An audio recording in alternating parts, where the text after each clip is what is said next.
হাদিস নাম্বার বলার একটা কারণ আছে আমার। এই নাম্বার বলার কারণ হলো আমাদের দেশের হাজার হাজার মানুষ যেন হাদিসের প্রতি উদ্বুদ্ধ হয়, এই জন্য নাম্বার বলা। গত বছরের আগের বছর একটা ছেলের সাথে হোমনা দেখা, হাটাজারি মেশকাত পরে, তখন সে তখনই প্রায় 5,000-এর কাছাকাছি হাদিস মুখস্থ করে ফেলছে। তার টার্গেট 20,000 হাদিস মুখস্থ করে।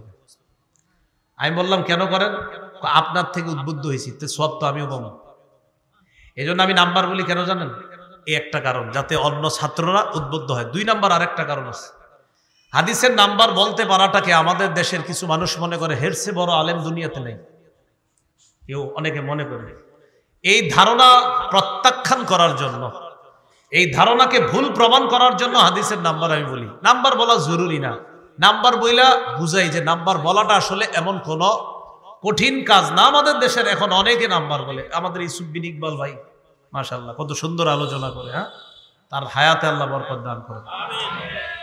তো নাম্বার কেন আমি চাই আমাদের কবি মাদ্রাসার ছাত্ররা কিছু কিছু নাম্বার বলুক, বলার পরে এরা বুঝাই দেয় যে নাম্বার বলা এটা তেমন কোনো ব্যাপার না।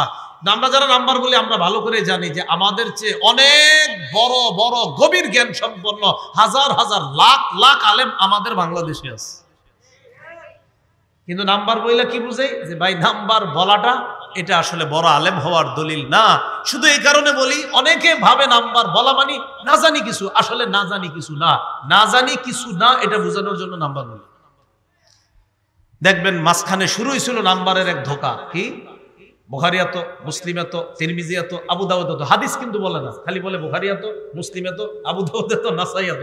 আরে বাবা, এর চেয়ে বড় আলেম দুনিয়াতে নাই। কিন্তু হাদিসটা বলে না, হাদিস কিন্তু বলে না, হয়তো সর্বোচ্চ অনুবাদটা বলে দিবে। এখন আমাদের যে ছেলেরা মাশাআল্লাহ এখন বয়ান করতেছে, শুধু কি হাদিসের অনুবাদ বলে না, হাদিসও বলে, হাদিসও বলে। এটা আপনাদের সাধারণ মানুষদেরকে দেখেন, এই জন্য বলতেছি নাম্বার বলতে পারা বলো আলেম হওয়ার দলিল না, এটা মনে রাখেন।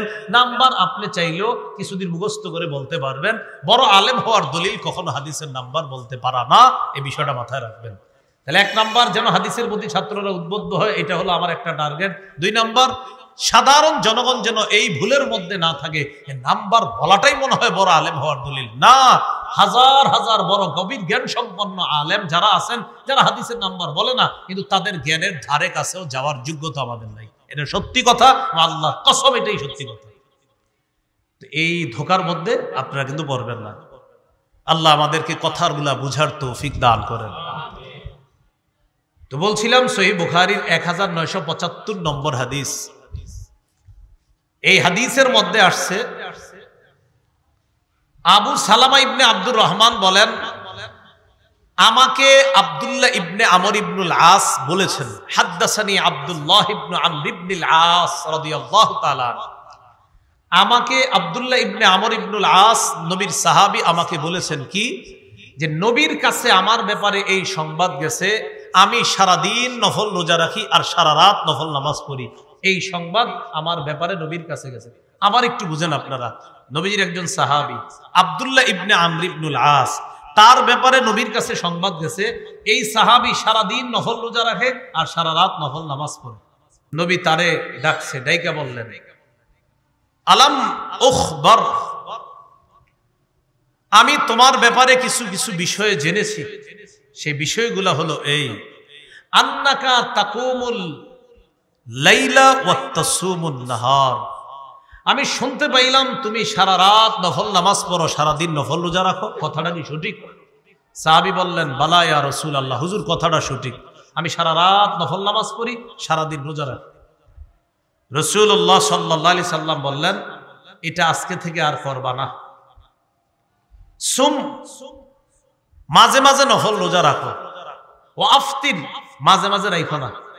কুম, রাতের কিছু অংশে জাগ্রত থাকো, ও নাম, কিছু অংশে ঘুমাও। কি বললেন দেখেন, সুম, মাঝে মাঝে নফল রোজা রাখো, ও আফতির, মাঝে মাঝে রাখো না নফল রোজা। কুম, রাতের কিছু অংশ জাগ্রত থেকে ইবাদত করো, ও নাম, আবার তুমি ঘুমাইবা।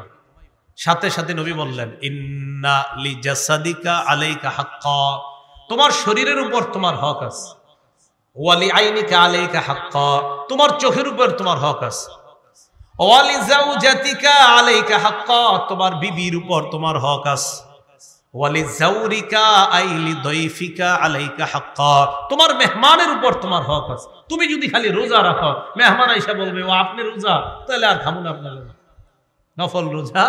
তো তোমার উপর তোমার শরীরের হক আছে, তোমার চোখের হক আছে, তোমার বিবির হক আছে, তোমার মেহমানের হক আছে। মাঝে মাঝে নফল রোজা রাখো। এরপরে নবীজি বললেন, শোনো, সবচাইতে উত্তম হলো তুমি প্রতি মাসের 3টা নফল রোজা রাখবা, 13, 14, 15, যেটাকে আইয়ামে বীজের রোজা বলা হয়। এরপরেও যদি তুমি রাখতে চাও, একদিন রোজা রাখো, একদিন রাখো না, সেটা হলো দাউদ নবীর রোজা।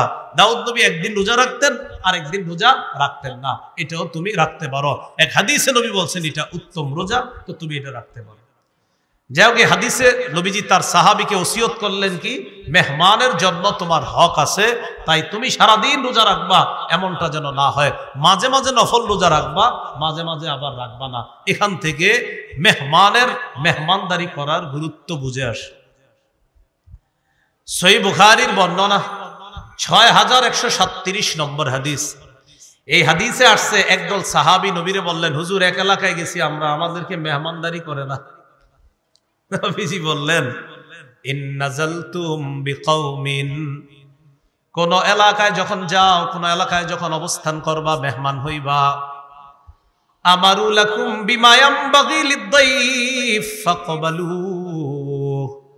ওই এলাকার জনগণ যদি তোমাদের জন্য যথাযথ মেহমানদারির আয়োজন করে, ওই মেহমানদারি গ্রহণ করবা। ওয়া ইল্লাম ইয়াফআলু, তারা যদি মেহমানদারি না করে, তাহলে কি করবা? নিজেরা তাদের থেকে সুন্দরভাবে মেহমানদারি আদায় করে নিবা।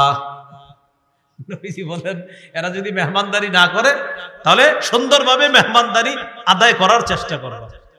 প্রথমে মেহমানদারি যদি করে কবুল করবা, যদি না করে আর এমন এলাকায় গেছো, মেহমানদারি আদায় করে নিবা। এখান থেকেও মেহমানদারির গুরুত্ব বুঝে আসে। আবু দাউদের বর্ণনা 3750 নম্বর হাদিস। এই হাদিসের মধ্যে আসছে, ক্বালা রাসূলুল্লাহ সাল্লাল্লাহু আলাইহি ওয়াসাল্লাম, লাইলাতুদ দাইফ হাক্কুন আলা কুল্লি মুসলিম, প্রত্যেকটা মুসলমানের কর্তব্য হলো অন্তত মেহমানকে এক রাত মেহমানদারি করা। অন্তত এক রাত মেহমানদারি করা প্রতিটা মুসলমানের কর্তব্য।